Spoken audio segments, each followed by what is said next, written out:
నమస్కారం, కేఎన్ఎన్ టీవీకి స్వాగతం. ఇప్పుడు వార్తల్లోకి వెళ్దాం. నా పేరు సత్యవతి, పాత బాన్సవాడ.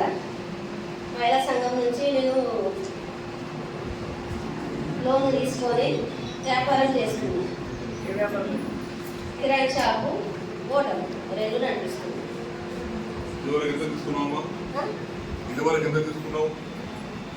తీసుకున్న 5 లక్షల దాకా తీసుకున్నాను సార్. కడతా ఉన్నా. హోటల్ డాక్టర్ మెంబర్ అమ్మా, డాక్టర్ మెంబర్ సునీత మహిళా సంఘం. ఇది వ్యాపారం కూడా చేస్తున్నాం. ఇప్పుడు ఇచ్చేటువంటి 10,000 నేను తీసుకున్నాను. ఇప్పుడు సలహాదారునిగా చేసి మనకు ఎంతో కొంత సాయం చేయాలనుకొని ముందుకు వస్తున్నాడు. కానీ ఎన్ని రకాలుగా మాట్లాడుతుంది. కానీ ఇంతవరకు మనకు సార్ ఏ తప్పు ఆలోచనలో పోలేడు, ఏ తప్పుగా మాట్లాడరు. అక్క చెల్లెళ్ళకు అందరికీ ఒక బిడ్డల్లాగా చూసుకున్నాడు. ఇప్పుడు కూడా మనకు కాంగ్రెస్ ప్రభుత్వం వచ్చిన నుంచి మన సార్ పైన ఎన్ని రకాలుగా మాట్లాడుతుంది. కానీ మన మేలు కోరకే పోయింది సార్. కానీ అది ఎవరికి అర్థమైతలేదు. కానీ మనకు సార్ చాలా గర్వంగా చాలా సొంత ఇంట్లో ఉన్న వాళ్ళకు కూడా అంత ప్రేమ అభిమానం చూపిస్తలేడు. కానీ మనకు ఆ సార్ అంత ప్రేమగా మనకు చూస్తున్నాడు. ఇప్పటి వరకు నేను ఇంట్లో ఉండే 10,000, 20,000, 30,000, లక్ష వరకు ఇట్లా లోన్లు లేకుండా కట్టుకున్నాము. మళ్ళీ చిన్న లోన్లు కూడా 10,000, 20,000 ఇస్తారు. నేను మొన్నటికి 10,000 లోన్ తీసుకున్నాను. ఇంత భయపడుతూ నేను లోన్ కడితే నా మొగడు తాగుతాడా తింటాడా అని మనం భయపడద్దు.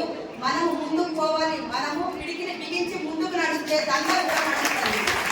కానీ నా మొగడు కొట్టుకుంటూ నేను రాను అని మనం భయపడ్డామనుకో సమాజం మొత్తం భయపడుతుంది. కాబట్టి మనం ధైర్యంగా పిడికిని బిగించి ముందుకు నడవాలి. అది మనకు సాధించిన ధైర్యం. మనకు సాగుండడానికి ఎప్పుడు కూడా మనకు కొత్తగా సాగు అండగా ఉండడానికి కూడా ఇప్పుడు ఎట్ల ధైర్యాలు ఉన్నామో. ఇప్పుడు రేవంత్ రెడ్డి పనులు చేస్తలేడని కాదు. పిల్ల పుట్టగానే కుళ్ళ కట్టమా, పిల్ల పుట్టగానే మనం అన్నం పెట్టము. కాబట్టి తీరం పనులు చేస్తాడు. అది కూడా మనం ఆలోచించి మనం ఇంకా ముందుకు సాగించాలి. మన డ్రాకా మహిళలకు కూడా మనకు ప్రేమ అభిమానాలతో ముందుకు సాగిస్తాడు. ఇంతవరకు మాట్లాడి మన బాన్సవాడ మున్సిపల్ చైర్మన్ శ్రీ వెంకటరావు గారికి, రాష్ట్ర కార్పొరేషన్ చైర్మన్ బాబు గారికి, అంజలి గారికి, నారా సురేష్ గారికి, ఈరోజు కార్యక్రమం యొక్క ముఖ్య ఉద్దేశం చిరు వ్యాపారాలు అంటే చిన్న వ్యాపారాలు చేసుకునేటువంటి వారికి బ్యాంకుల ద్వారా ఆర్థిక సహాయాన్ని అందించేటువంటి కార్యక్రమం. ఇంకా చైర్మన్ గారు నాకు ఒక మాట చెప్తూ 10,000 తీసుకున్నారు, కట్టారు. దాని తర్వాత 20,000 ఇచ్చారు, దాన్ని మన వ్యాపారం చేసుకొని కట్టారు.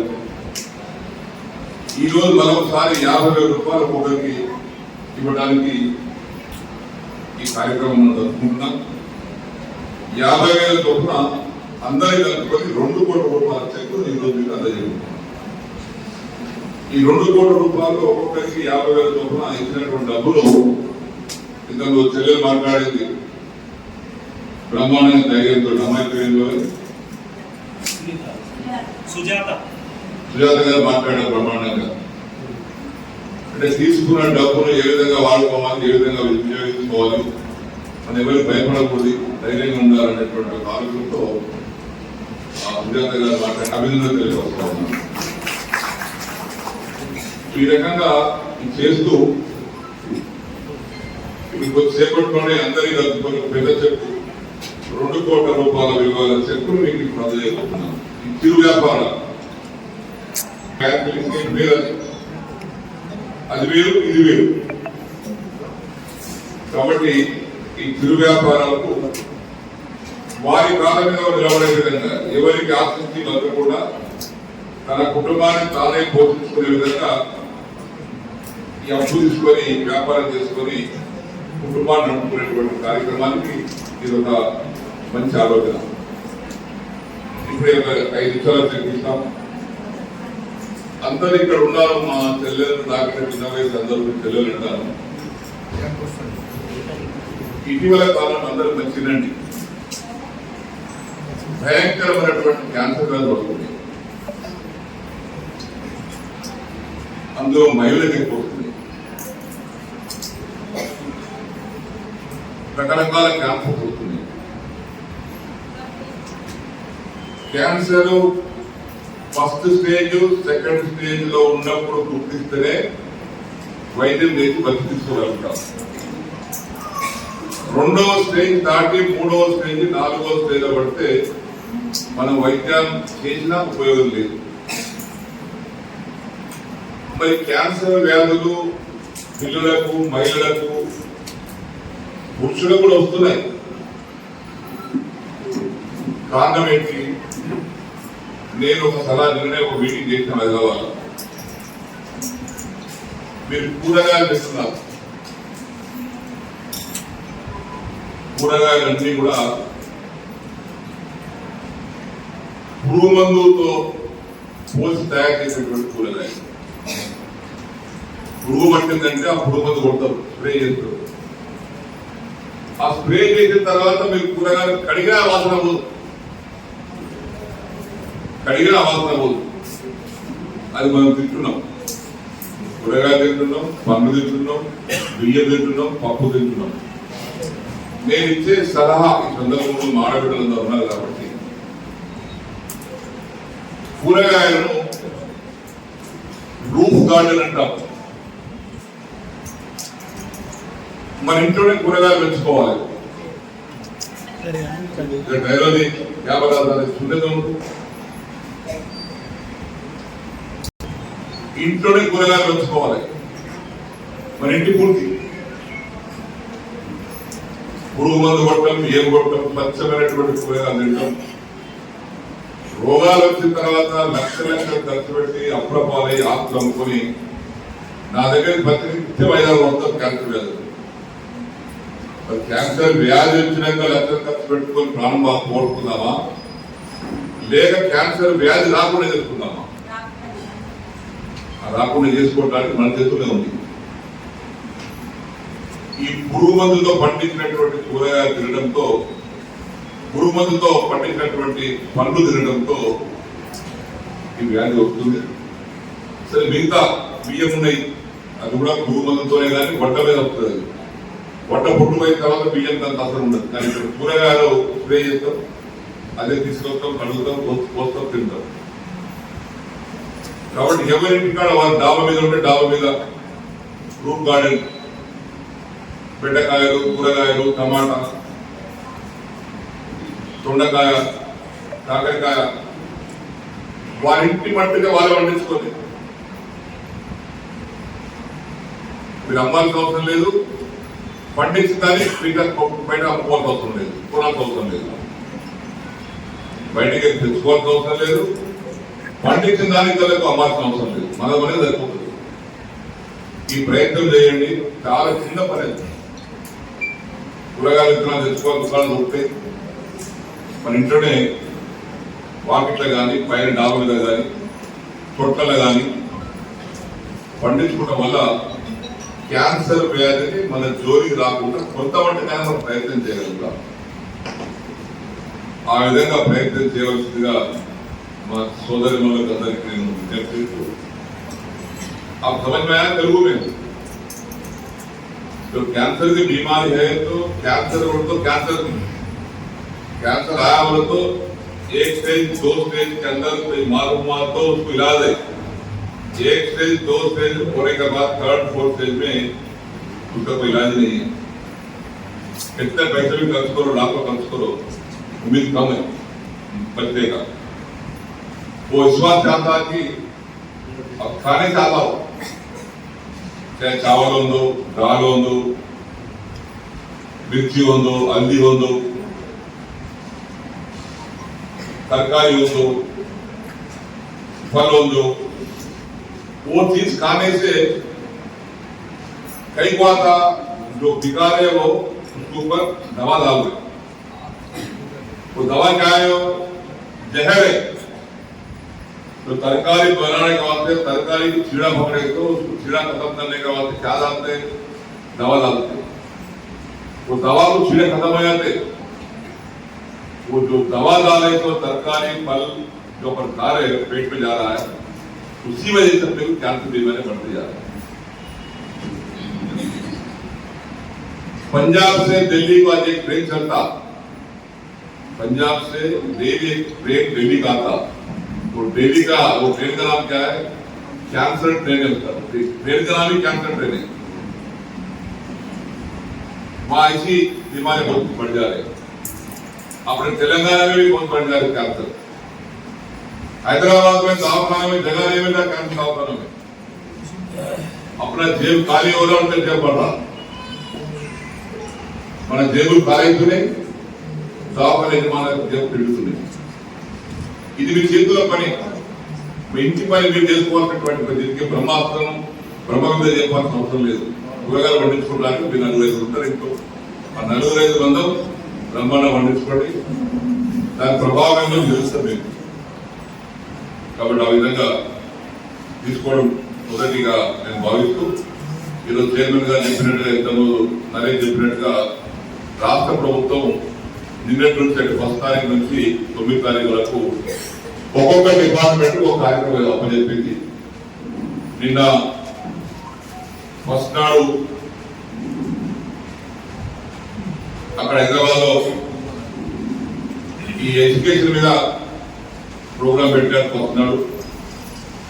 నిన్న సెకండ్ నాడు హెల్త్ మీద పెట్టారు. 3వ రోజు ఈరోజు మున్సిపాలిటీ పెట్టారు. అందులో భాగంగానే చైర్మన్ గారు నాకు ఫోన్ చేసి, నేను హైదరాబాద్కి పొద్దున బయలుదేరా,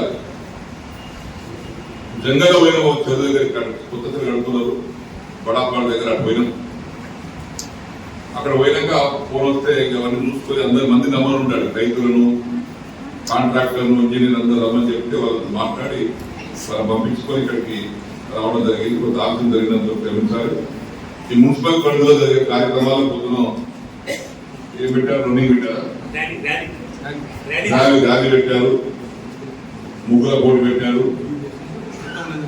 ఎవరింటికి బహుమానం ఇచ్చారా? చెత్త ఎవరింటి కాడ ఎక్కువ బహుమానం ఇవ్వాలి కదా. ఈ పని మీద ఏదో కదా, బకెట్ ఇచ్చాం కదా, 2 బకెట్లు, ఆ బకెట్ అయ్యారు. వాళ్ళ ఇంటి మూల మూల పడేస్తారు, రోడ్డు మీద పడేస్తారు. మనకే కలిగి కదా వాసన. రోజు ఆట వస్తుంది మీ ఇంటికి, ఇంట్లో పడినటువంటి వస్తువు అంతా రోడ్డు మీద చేయకుండా అయిపోయారు. రోడ్డు చెత్త ఉండదు, మూలకి చెత్త ఉండదు. ఇప్పుడు మూలే వాసన ఎందుకు వస్తుంది? మనం వాడుకున్న నీళ్లు యథావిధిగా అడ్డం లేకుండా ప్రవహిస్తే వాసన రాదు. మనం వాడుకున్న నీళ్లు, పట్టణ నీళ్లు కానీ, స్నానం చేసిన నీళ్లు కానీ, వాసన గడిగిన నీళ్లు కానీ ప్రవహిస్తుంటే అడ్డంగా కాగితం వచ్చో, చెత్త వచ్చో, ప్లాస్టిక్ కాగితం వచ్చో, ఓ డబ్బా వచ్చో, పాటలకు అడ్డం ఉంటే నీళ్ళని తాగి అలా మునిగిపోతాయి. మునిగిపోయి నీ వాసన తాగే, ఆ వాసన మనం తీసుకుంటాం. దాంతో రోగాలు వస్తాయి. చికెన్ గున్యా, డెంగ్యూ, దోమలు, మలేరియా, టైఫాయిడ్, ఇవన్నీ మనం దూరం చేసుకోవడానికే ఈ ఆటలు పెట్టించాం. చిన్న వస్తువు అయినా సరే బకెట్ వేసుకోండి, మీ ఇంటి ముందు ఆటో వస్తే ఆటో తెల్లారికి ఆటో వేసి ఈ చెత్త కనబడదు కదా, మనమే వేసుకోవచ్చు. కొద్దిగా నేను చెప్తా, పెద్దమ్మ మంది దగ్గర నేను పోయినా, రోజు కట్టుకొని పోలే, పొద్దున లేచి బయట పోయినా, డోర్ పెట్టుకొని పోయినా, కాగా పోలేదు, నడుచుకుంటూ పోయినా. పోలేదు నేను నిలబడ్డా. 6:30 ఒక అమ్మాయి ఇంట్లో ఉంటున్నట్టుంది, షార్టర్ తీసుకొచ్చింది, నా తప్పని పోలేదు. ఏందమ్మా కట్టేసామన్నా, అవో ఎడేమంటావు అన్నా, బకెట్ ఉంది కదమ్మా, బకెట్ వేసుకుంటే ఆట వస్తుంది అంటే నన్ను గుర్తుపడతలేదు. గో పెట్టుకున్నా, బయట వేసుకున్నా, మెల్లగా టోపి తీసినా. సార్ నువ్వా సార్ అవునమ్మా నేనే. పొరపాటు అయిపోయింది సార్, పొరపాటు అయిపోయింది. ఏది కదన్నమాట, నీ ఇంటి ముంగడే పోలి ఆ వాసన నీకే వస్తుంది, నీ పిల్లలకి వాసన వస్తుంది, నీ పిల్లలకి దూరం ఉంటుంది కదా, నీకే కష్టం కదమ్మా అంటే తప్పు అయిపోతుంది. అది కానీ చేయాలి, మనం చేసుకుంటాం, మనమే కదా తీసుకుంటాం. కాబట్టి చెత్తను బ్రహ్మాండంగా బకెట్ వేసుకోవాలి, టాకులు వేయాలి, ఆటోలు వేసేయండి. మరి ఎక్కడ కూడా రోగాలు కూడా మనం కూడా తెచ్చుకోవచ్చు. ఇంకో 2-3 రోజుల ప్రోగ్రాం ఉంది. ఈ వారం రోజులు 50, 60, 70 సంవత్సరాల వరకు మంచినీటి ఇబ్బంది లేకుండా 52 కోట్ల రూపాయలు శాంక్షన్ అయ్యి అమృత స్కీమ్ కింద 52 కోట్ల రూపాయలు శాంక్షన్ చేసుకొచ్చాం. అది త్వరలోనే ఆ పనులు కూడా పెద్ద పెద్ద ట్యాంకులు ఉన్నటువంటి ట్యాంక్, చిన్న ట్యాంకులు ఉన్నాయి, పెద్ద పెద్ద ట్యాంకులు 5 లక్షల ట్యాంకుల ద్వారా రాబోయే రోజుల్లో ప్రాబ్లం లేదు. కానీ వచ్చే 30-50 సంవత్సరాల వరకు అప్పుడు ఎవరుండరో కానీ వచ్చే తరానికి, వచ్చే భవిష్యత్తు తరాల కోసం నీటి ఇబ్బంది ఉండొద్దని 52 కోట్ల రూపాయలు దానికి శాంక్షన్ తీసుకున్నాం. ఆ త్వరలో ఆ పనులు కూడా మొదలు పెడతామని చెప్పి ప్రవణ చేసుకుంటూ ఇప్పటికీ చాలా కాలతీతమైంది. మా చెల్లెలకు కొంతమంది తిన్నారు, కొంతమంది తినలేదు, దేవుడు తినలేదు. మాకు అలవాటు అయిపోయింది. రోజు 3-4 అవుతుంది కాబట్టి మాకు అలవాటు అయిపోయింది. కాబట్టి ఈరోజు ఈ కార్యక్రమానికి మేము ఆలస్యం వచ్చినందుకు మాకు మన్నించవలసిందిగా మా చెల్లెలకు విజ్ఞప్తి చేస్తూ ఈరోజు ఇప్పుడు మీకు అందరికీ 2 కోట్ల రూపాయలు చెక్కును మీకు అందజేస్తాం. అదే బ్యాంక్ వెళ్ళి ఎవరైతే చెక్ ఇస్తారో 2 కోట్ల రూపాయల యొక్క స్ట్రీట్ వెండర్స్ చెప్పి మీరు ఆర్థికంగా ఎదిగిన రోజు సమాజం ఆర్థికంగా బలంగా తయారైతుంది. అప్పుడే కుటుంబం కూడా బలంగా ఉంటుంది. ఆ ఉద్దేశంతో మహిళా సాధికారత వైపు ప్రభుత్వాలు అడుగులు వేస్తూ ఉన్నాయి. దానికి ముఖ్యంగా బాన్స్వాడలో మన పట్టణ ప్రజలకు నీరు అందిస్తూ ఉన్నారు వాటర్ సిబ్బంది. వచ్చిందంటూ మనందరినీ నిద్రలేపుతున్నటువంటి అన్నింటినీ భరిస్తూ పట్టణాన్ని నిజంగా చెప్పాలంటే బాన్సరవ్వ, డి కామవ్వ, స్వీపర్, ఈఎస్ఎల్ సూపర్వైజర్, ఏ వీధిలోకి పోయినా తలుపులు కావాలని ఇప్పుడు